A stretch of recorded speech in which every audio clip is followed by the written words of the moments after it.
And the Queensland opposition leader is there for us this morning, David Crisafulli. Good morning to you. So what's your assessment of what you've seen so far, David? Real devastation, Peter, real devastation. And to see the damage to people's lives is soul destroying. I'm standing here at Lake Placid beside a business where water has come through and it has just picked up tiles, entire sheets of tiles, and strewn it like confetti, just hundreds of metres down the road, walls that have been completely obliterated. I've walked through the local residents here, entire streets that just have not been spared, places where people have lived for decades and have never seen water, and to see the devastation it has caused truly is heartbreaking.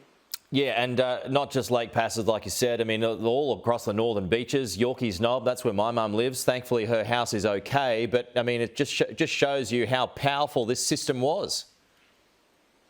It really, really does, Peter, and I know how personal that is for you, having grown up here.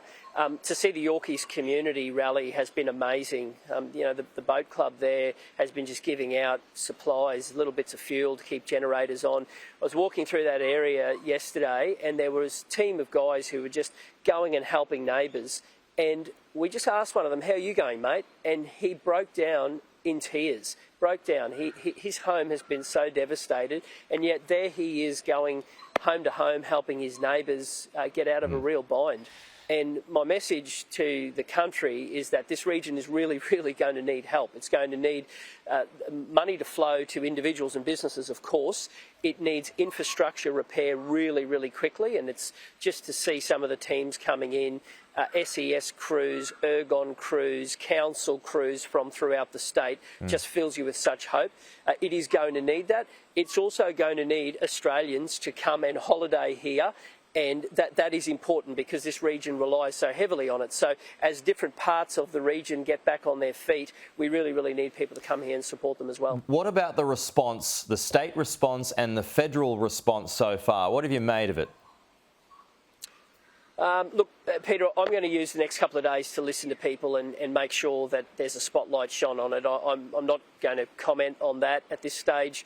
What I want to do is let every single person here know that they matter, and that we are going to do everything we can to make sure that the eyes of the nation are on this place. And money does need to flow quickly. Infrastructure does need to be repaired quickly. We still have many, many communities, and I know you were just speaking to the Douglas Mayor Michael Kerr a little while ago. We've still got some of his communities that are still disconnected, haven't been able to get any of those essential services, and will be disconnected for some time, right? So it is just essential that we throw the kitchen sink at getting these regions back on their feet.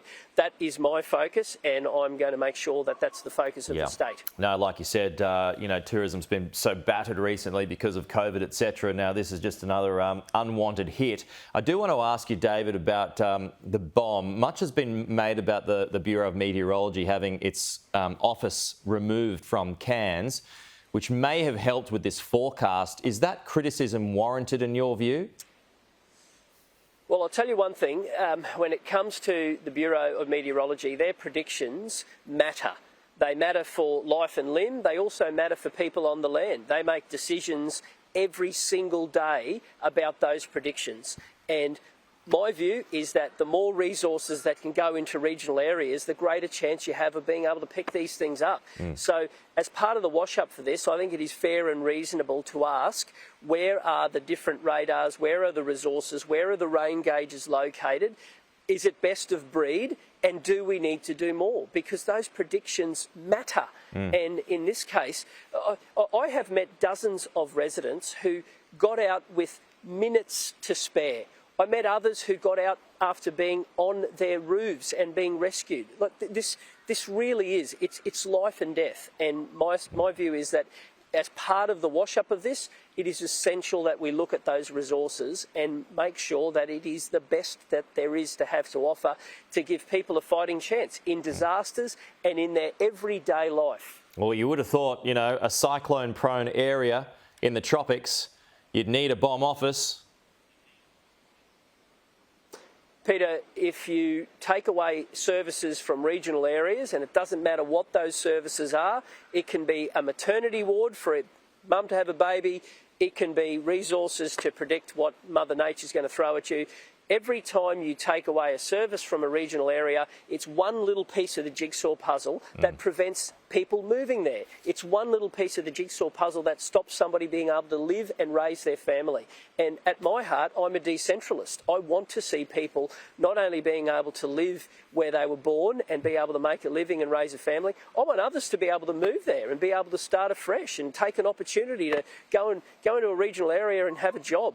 And every time you move services away, it hurts. Okay. David Crisafulli, the Queensland Opposition Leader, live for us in Cairns. Thank you, David. We'll talk to you soon.